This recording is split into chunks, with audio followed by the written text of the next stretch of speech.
नहीं है तो माननीय सदस्य Shri Vikram Singh Thakur, please be with in time, क्योंकि आप दो दो बोलेंगे आप, तो इस करके शेयर कर लो पॉइंट्स।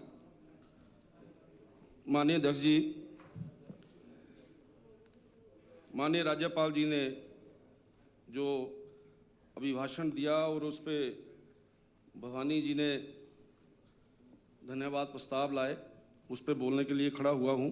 और मैं चाहूंगा कि जरा घंटी जरा कम बजाएं, स्पेसिफिक बात करेंगे, कोई फालतू बात नहीं होगी। 10 मिनट आप दो बोलेंगे, बात करेंगे, नहीं देख लीजिए, आपके बाद विनोद कुमार बोलेंगे। और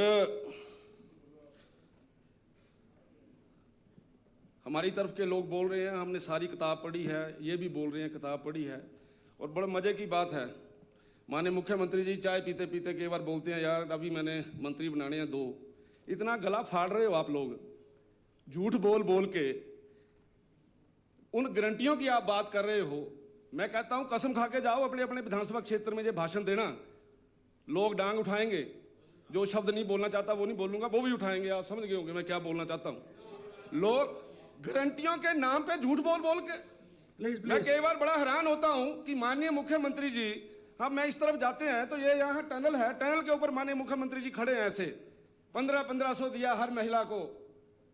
भैया आपको अब फिर वही आ गया कि शर्म तो वैसे आ जाती है व्यक्ति को पढ़ के कि यार ये क्या लिखा हुआ है और हो क्या रहा है नीचे, फिर भी पता नहीं क्यों शर्म नहीं आती। और आप लोग भी वही रट रहे हो लगातार। हमने दे दिया, क्रमबद्ध तरीके से दे दिया, लाहौल स्पीति में पहले दे दिया। और भाई मार्च 2024 के बाद लाहौल स्पीति में इस योजना में किसी के खाते में पंजी नहीं गई, 5 पैसे नहीं गए, और फिर भी आपको शर्म नहीं आती। आप फिर भी बड़ी छाती ठोक के बोल रहे हैं व्यवस्था परिवर्तन। भाई कैसा व्यवस्था परिवर्तन? मैं तो चाहता हूं मेरे जितने भाई यहां बैठे हैं, आदरणीय हैं, सम्माननीय हैं, मेरे मित्र हैं सारे, लेकिन यहां पर हमें इनको बोलना पड़ता है बार बार। इस भाषणों को अपने अपने विधानसभा क्षेत्रों में जाके दो, देखना आपकी क्या हालत होती है। कपड़े पाड़ देंगे लोग। आप किस प्रकार से यहां पे आके माननीय मुख्यमंत्री जी की चमचागिरी करके खुश करने के लिए वाहवाही करी जा रहे हो। केवल सिंह पठानिया इतना अच्छा मेरे मित्र है, मुझे समझ नहीं आती। तेरे को नहीं बनाना इन्होंने, मैं अभी बता रहा हूं, इन्होंने नहीं बनाना, तेरा नंबर नहीं है। हाँ, क्योंकि तेरे ऊपर पहले की छाप लगी हुई है। हाँ, और ये प्लीज विक्रम जी, इसलिए, और इनको पहले से आप अपने पॉइंट रखो विक्रम जी, ऐसे चले जाना फिर टाइम। माननीय अध्यक्ष जी, इनको केवल जी को पहले ही नहीं वो मानते अपना, लेकिन ये ठीक है। क्या बनना, इन्होंने बन तो गए हैं, ये अब क्या बनना। और ये नहीं, अभी तो छुनछुना भी मिल गया पहले टर्म में, और क्या मिलता है इस तरीके से। आपके यहाँ कितनों को मिला छुनछुना, अलग-अलग गारंटियों के अंदर लेट अस नॉट डू। और वो कितने ज्यादा खुश होते हैं। हमने दूध का रेट इतने से इतने बढ़ा दिया। और भैया उस समय आप क्या बोलते थे, 100 रुपए किलो, 100 रुपए किलो। भाई लोग 100 रुपए किलो की बात कर रहे हैं, आपने जो बढ़ाया है उससे ज्यादा 5 रुपए तो पहले बिक रहा है गांव के अंदर। इसलिए आप गारंटियों के नाम पर वैसे खुश मत हो। आपका धरातल खिसका हुआ है। दोनों बैठो, सुखो भाई जी क्या कर दे। You are yielding? ना बोलने दो, एंडी क्या वो बीच में कर रहे हैं तो you are yielding, if you are yielding then I will और इस तरीके से 100 रुपया दूध का जो भी बोला है वो करिए। आपने गोबर की बात की थी, लो ना गोबर, आपने कुछ नहीं आती। आपने कहा 300 यूनिट फ्री दे देंगे आपको। आप विक्रम जी, आप चाहते ही हैं कि मुख्यमंत्री इंटरवीन करें, फिर मैं और गर्म हूं। माननीय मुख्यमंत्री महोदय, मैं समझता हूं सारी साइकी।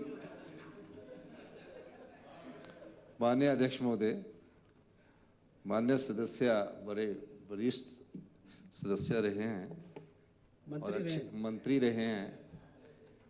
15 साल की लंबी तपस्या के बाद ये मंत्री बने हैं। सरकारी कार्यक्रमों को अच्छी तरह जानते हैं, सरकारी नीतियों को अच्छी तरह जानते हैं। 100 रुपए की ये बात मिल्क की कर रहे हैं, कौन से मिल्क की बात कर रहे हैं? कहीं लिखा हुआ इनके पास है? हमने कहा कि ग्रामीण अर्थव्यवस्था मजबूती के लिए जो भी हमारी 100 क्या होगा, अगर और कार्यक्रमों के द्वारा भी उसको मजबूत करने के लिए हम उसमें इंक्रीज करेंगे। अभी गाय का दूध का अभी 15 रुपये बढ़ाने से 45 रुपये हुआ है, और भैंस का दूध 55 रुपये से बढ़ाने 60 रुपये हुआ। ग्रामीण अर्थव्यवस्था को मजबूत करने के लिए 100 क्या है? जैसे जैसे अर्थव्यवस्था में सुधार होगा हम उसमें 110 भी कर सकते हैं, 120 भी कर सकते हैं। अर्थव्यवस्था में सुधार की बात है। और जो अभी है, अभी तो 1 साल हुआ है, 5 साल के लिए गारंटियां दी, 2 साल 2 साल हुए, 1 साल अभी 15 रुपए बढ़ाते हुआ है, अभी 1 साल 15 रुपए बढ़ाते हुए हुआ है। चलिए आगे आपका पॉइंट। 17 तारीख को रुक जाना, अभी 4 दिन बाद भी रुक जाना। आप टेम्परेचर मत बढ़ाओ। और जो आप बोल रहे हैं केवल सिंह पठानिया को अभी 2 साल पूरे नहीं हुए हैं, अभी तो ये डिप्टी चीफ बना है। और मंत्रिपरिषद में एक बात बताएं, हमारे पास क्या करना है और क्या नहीं करना, उस अधिकार क्षेत्र में आप हस्तक्षेप ना करें तो अच्छा लगता है। दूसरी बात ये है, वो मुख्यमंत्री का अधिकार क्षेत्र है। दूसरी बात मैं ये कहना चाहता हूं माननीय अध्यक्ष महोदय, कम से कम मैं आपसे फिर कह रहा हूं, आजकल पता नहीं पूर्व मुख्यमंत्री जी और विक्रम ठाकुर जी और इनको क्या हो गया, कंपटीशन बहुत तेज हो गया है, बहुत कंपटीशन है इनकी पार्टी में, 5 गुटों में बटी है। इसलिए मैं ये कह रहा हूं, अध्यक्ष नहीं चुनाव हो पा रहे हैं, इनके चक्कर में पूरे देश के चुनाव नहीं हो पा रहे हैं। मैं ये कहना चाहता हूं माननीय अध्यक्ष महोदय, जो भी ये तथ्य रखे कि जब 1500 नहीं मिल रही है, ये नहीं है, वो कम से कम कागज तो रखे। ऐसे ही बोलने से क्या अच्छा लगता है। और ये तो वरिष्ठ है, हो सकता है आने वाले समय में माननीय विक्रम ठाकुर जी मुख्यमंत्री बन जाए, तब इस समय कागज रख के बोलना चाहिए। हो सकता है आपकी पार्टी में तो कुछ भी हो सकता है, विक्रम जी बन सकते हैं, सत्ती जी बन सकते हैं। मैं ये कहना चाहता हूं कि जो पेंशन की आप बात कर रहे हैं उसका तथ्य के साथ रखना चाहिए, ऐसे नहीं बोलना चाहिए कि नहीं मिली। ये मैं कहना चाहता हूं। चलिए ठाकुर विक्रम सिंह जी। ये माननीय अध्यक्ष जी, तीन जो आपके 33 प्रश्नों के उत्तर आए हैं उन्हीं के संदर्भ में हम बोल रहे हैं, गप्पे नहीं मार रहे यहाँ पर, ठीक ठाक बोल रहे हैं। अगर कागज चाहिए हैं तो, अगर ऐसी ये लगता है आपको कि हम गलत बोल रहे हैं, कागज रख देंगे वहां पे। और दूसरा, देखो इन्होंने मुख्यमंत्री माननीय अध्यक्ष जी, हमारी पार्टी ने क्या करना है, किसने क्या बनना है, इसकी चिंता छोड़ो। जिस प्रकार की घुटन कांग्रेस पार्टी के आज अंदर है, जिस प्रकार से कांग्रेस की हालत है, मैं ये मेरे मित्र नहीं बोल सकते, मैं इनकी एडवोकेसी कर रहा हूं और सुखू जी को सचेत कर रहा हूं कि हालत बड़ी खराब है। आप इस तरीके से मत चलो, आपकी कहीं ना कहीं लुटिया डूबेगी। इसको बचाना है तो इनको सभी को ठीक रखो। बोल नहीं रहे हैं, ये हमें आके मुक्के मारते हैं कि तुम बोलो, हमें तो बोल नहीं है। तो अपनी बात बोलो। शिक्षा की गुणवत्ता के ऊपर बात हो रही है, वाह खींची जा रही है बड़ी, वाह भाई इंग्लिश मीडियम स्कूल हो गए सरकारी। और भैया इंग्लिश पढ़ानी किसने है? मैंने छोटा सा डाटा कलेक्ट किया, ये बीओ ऑफिस डाटा सीपा में। मैंने कहा भैया इंग्लिश पढ़ा रहे हो? कहते जी इंग्लिश पढ़ानी कैसे है, टीचर ही एक है। यानी जेबीटी की 160 पोस्टें सैंक्शन है और 122 फेल है। कौन पढ़ाएगा इंग्लिश में? और उसके बाद एचटी की 51 है, वहां 34 है, सीएचटी के 26 है, वो भी 20 है। तो यानी आपके एक छोटे से सेक्शन के अंदर ये हालत है, अंग्रेजी पढ़ानी किसने है? इसलिए आप ऐसे ही खुश हो जा रहे हो, वाह करी जा रहे हो। इस वाह को करना बंद करो, जो सच्चाई है उसके ऊपर बात करिए। स्कूलों के अंदर ये सच्चाई नहीं है कि एनुअल प्राइज डिस्ट्रीब्यूशन फंक्शन करने के लिए आपके हारे निकारे नेता प्रिंसिपल को फोन करते हैं कि भाई मुझे एनुअल प्राइज डिस्ट्रीब्यूशन फंक्शन में जो है वो मुख्य अतिथि बनाया जाए। और मेरे विधानसभा क्षेत्र के अंदर बच्चों से पैसा इकट्ठा किया जाता है, 50-50 रुपए लिए जाते हैं कि अब मुख्य अतिथि आ रहे हैं, कांग्रेस के हारे निकारे नेता, और उनके लिए पैसे चाहिए, 50-50 रुपया कलेक्ट हो रहा है। और मैंने ये स्टेटमेंट भी दिया और मैंने माननीय मुख्यमंत्री जी के साथ में कई बार शेयर भी करता हूं इन विषयों को। और ये वहां क्या पढ़ाई होगी आपके? आपने डेट दे दी, कट ऑफ डेट दे दी कि 30 के बाद कोई एनुअल प्राइज डिस्ट्रीब्यूशन फंक्शन नहीं होगा। जरा जसवा परागपुर की रिपोर्ट मंगाइए जरा, वहां पे किस तरीके से जो अध्यापक है उनको तंग किया जा रहा है इन सारे विषयों के ऊपर। इसलिए ऐसे बोलना कि जी ये बहुत अच्छा हो रहा है, कोई कुछ नहीं ठीक हो रहा। आपने पॉलिटेक्निकल कॉलेज के लिए मैं बार बार निवेदन करता रहा हूं, भाई धर्मानी जी यहां बैठे हैं, पॉलिटेक्निकल कॉलेज हमने चलाया है, टोटल सैंक्शन पोस्ट है 46 और काम करने वाले 3, ना पीएन, ना चौकीदार, ना स्वीपर। ये हालत है आपके कॉलेज की, आपके इंस्टीट्यूशंस की जो आप बात कर रहे हैं। और जहां 45 टीचर चाहिए वहां 3 टीचर हैं, यहां 10 चाहिए वहां 2 हैं, और हम पहले नंबर पे हैं। काहे के पहले नंबर पे आ रहे भाई आप लोग? कौन सा वो आंकलन है वो बताया जाए जरा। इसलिए और ये पीडब्ल्यूडी विभाग की भी मैं बात करना चाहता हूं। कई बार मुझे ऐसा लगता है, मेरे छोटे भाई हैं विक्रमादित्य जी। लेकिन क्या मंत्री क्या उप मुख्यमंत्री, इस राज्य में सब असहाय हैं। मेरे वहां पे मैंने 4 बार इनको बोला है, 2 वर्ष भाई साहब के साथ बात हुई है, एक बार गर्मा गर्मी में भी होगी थोड़ी सी, कि भैया जो डिवीजन बने हुए हैं वहां की, कोटला के अंदर मेरे डिवीजन बना हुआ है, उस डिवीजन की किसी व्यक्ति ने दान दी है जमीन कि यहां पे डिवीजन बनाया जाए। 5 कनाल जमीन दान की हुई है और 9/12/2021 की दान की हुई है। और उसके बाद 234.98 लाख रुपया यानी उसके लिए टेंडर भी लग गया। और वो जो टेंडर है वो भी एक दीपक कुमार है बीटन से, उसको मिला है। लगातार हर जगह काम हो रहा है। जरा बताएंगे माननीय मुख्यमंत्री और मंत्री जी कि वहां काम क्यों नहीं हो रहा? आप एक तरफ बोलते हो, कल बोल रहे थे जमीन दान करो सब कुछ हो जाता है। ये दान दी हुई जमीन 3 साल हो गए, टेंडर हुआ है, आप काम नहीं करने दे रहे। आपकी मंशा है कि उस डिवीजन को बदला जाए, लेकिन जब तक विक्रम सिंह जिंदा है आप कोई कुछ नहीं कर सकते, डिवीजन वही रहेगा। मैं आपको जिद्दम के साथ बोल रहा हूं। यहां पर बड़े बड़े आए, बड़े बड़े लोगों ने ऐसे चेंज करने की कोशिश की, लेकिन हम ऐसा नहीं होने देंगे। लेकिन जो पैसा आ गया है उसके साथ ऐसे खिलवाड़ क्यों हो रहा है? डिवीजन के लिए जमीन दी है, वहां डिवीजन क्यों नहीं बन रहा है? BKBNY में जो पैसा PWD में दिया जाता है डिपॉजिट, उसके ऊपर काम नहीं हो रहा है क्योंकि ये विधायक ने पैसा दिया। भैया आप कुछ करेंगे, कोई एक्शन कर पाएंगे आप लोग? या नहीं कर पाएंगे तो हाथ खड़े कर दीजिए। तो ये हालत इनके PWD डिपार्टमेंट की है।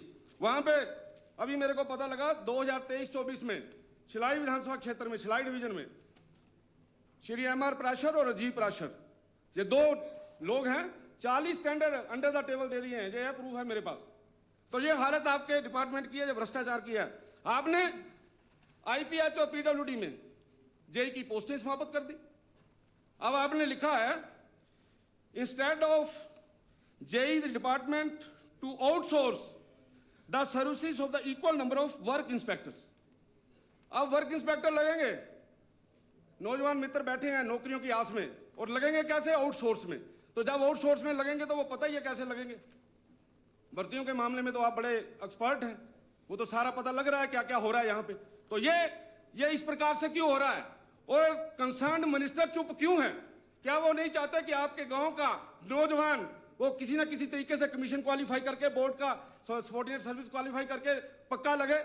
आपने तो आदरणीय अग्निहोत्री जी ने बोला था 58 साल की पक्की नौकरी, 58 साल की पक्की नौकरी कहां गई वो? इसलिए ये जो, और ये माननीय मुख्यमंत्री जी, मैं आपके ध्यान में 2-3 विषय लाना चाहता हूं। क्यों? ये एक काम आपने बहुत बढ़िया किया है, व्यवस्था परिवर्तन, उसमें बिल्कुल ठीक है।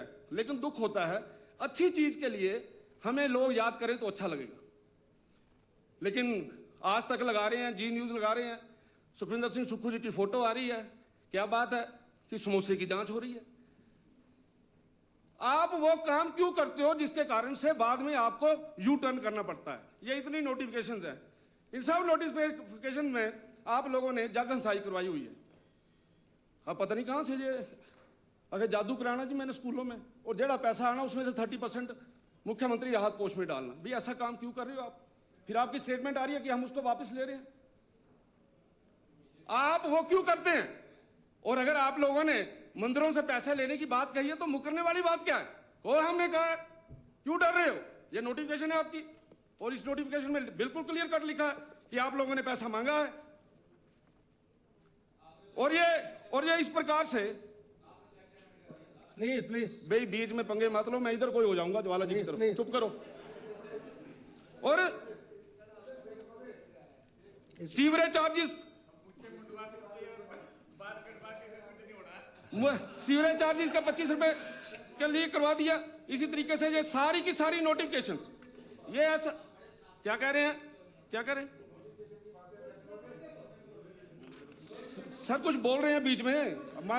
माननीय मुख्यमंत्री महोदय, माननीय मुख्यमंत्री महोदय, बोल लीजिए।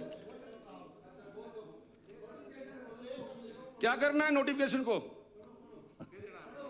पढ़ो, 2 टाइम, मुझे 20 मिनट का टाइम दो, मैं सारी पढ़ता हूं नोटिफिकेशन। ऐसे गप्पे मारी जा रहे हैं आप, नीचे बैठ के तंग कर रहे हैं दूसरे बंदे को। और इसी तरीके से ये नहीं जाना रिकॉर्ड में जो ये, और ये एक नोटिफिकेशन और आई है, ग्रामीण क्षेत्रों में पानी बिल पुनः चालू करने की तिथि 1/1/2024। ग्रामीण क्षेत्रों में पानी के बिलों की नई दरें 100 रुपये प्रति मास। पानी के बिलों में छूट पाने वाली श्रेणियां वो एक है, उसको 50% कर दिए। ये नोटिफिकेशन भी आप लोगों की है। आप लोगों ने वापस है तो वापस वाली भी दो नोटिफिकेशन, वो तो आई नहीं अभी तक बाजार में, देखो जरा पता करो उसका। तो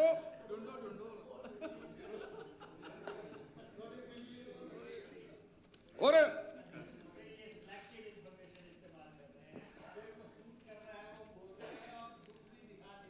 सब कुछ दिखाएंगे सर, सब कुछ दिखाएंगे।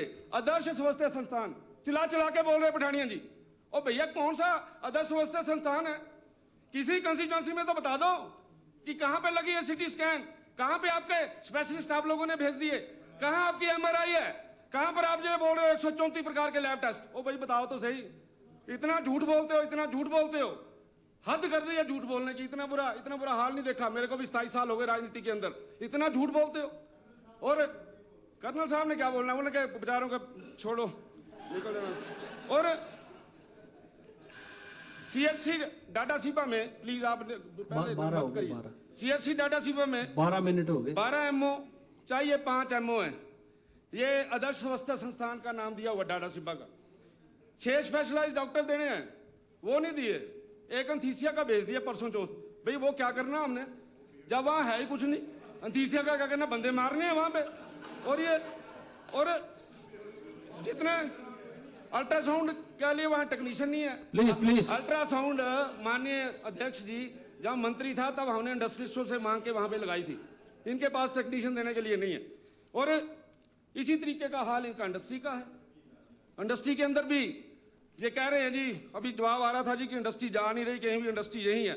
नाम लेके बताया इन्होंने किस किस तरीकों कितनी इंडस्ट्री यहां से चली गई। माननीय मुख्यमंत्री जी तो इस विषय को बिल्कुल लाइटली लेते हैं, इंडस्ट्री वाले विषय को, लेकिन इनको यह ध्यान रहता है GST कितना आ रहा है वहां से। भाई आप GST देख रहे हो, जो हजारों लाखों बच्चों को वहां नौकरी मिली है वो आपको नजर नहीं आ रही। आप तो दे नहीं सकते नौकरी, और जो आप दे रहे हैं वो कैसे दे रहे हैं वो आपको बताता हूं मैं अभी थोड़ी देर के बाद आगे चल के। लेकिन जिन्होंने नौकरियां दी हैं, जहां पे इंडस्ट्री जहां पे आनी चाहिए वहां पर आप इस प्रकार का माहौल बना रहे हैं। आपने तो बातचीत करनी भी बंद कर दी। अब जिन मुद्दों के ऊपर आपने बात की थी कि मैं आपकी ये ठीक कर दूंगा, इलेक्ट्रिसिटी का सारा ठीक करूंगा, कुछ नहीं कर रहे आप लोगों ने तो घरों में रहने वाले व्यक्ति के ऊपर भी सेस लगा दिया। मैंने भी अपना बिजली का बिल पढ़ा तो उसके ऊपर भी सेस लगा हुआ है। तो आप क्या क्या कर रहे हैं, किस तरफ जा रहे हैं? और जब आपसे बात करते हैं तो आप कहते हैं कि मैं बिल्कुल ठीक चला हूं, भ्रष्टाचार तो हो ही नहीं रहा। अब भ्रष्टाचार और कैसे होगा? अभी एक छोटी सी इंफॉर्मेशन एक विधानसभा क्षेत्र से जुड़ी हुई है, फॉरेस्ट के साथ रिलेटेड। मैं माननीय मुख्यमंत्री जी से पूछना चाहता हूं कि क्या उनके ध्यान में ये विषय है? अगर उनके ध्यान में ये विषय है तो आज तक उसके ऊपर कार्रवाई क्यों नहीं हुई? आदरणीय सतपाल सत्ती जी ने भी कल उस विषय को लिया था। ये RTI लिया किसी ने, और उस RTI में यह पाया गया है कि आप ही की पार्टी के महत्वपूर्ण व्यक्ति एक भारी renewable energy private limited Dharampur के अंदर बनाई है, वहां पर अवैध कटान हुआ है। क्या आपके ध्यान में है? क्या आपके ध्यान में है कि वहां पर जो काटे गए वृक्ष हैं वो ऐसे वृक्ष काटे गए हैं जो प्रतिबंधित हैं? आपके ध्यान में यह है कि वहां जो लकड़ी काटी गई उस लकड़ी को JCBs लगाकर खड्डों में फेंक दिया गया? आपके ध्यान में है कि ये आपका विभाग जो है, आपके विभाग ने RTI में जवाब दिया है। उन्होंने बोला कि धर्मपुर वन क्षेत्र में वर्तमान में धर्मपुर वन क्षेत्र में इस तरह के कितने बालन डिपो विभाग ने पंजीकृत किए हैं?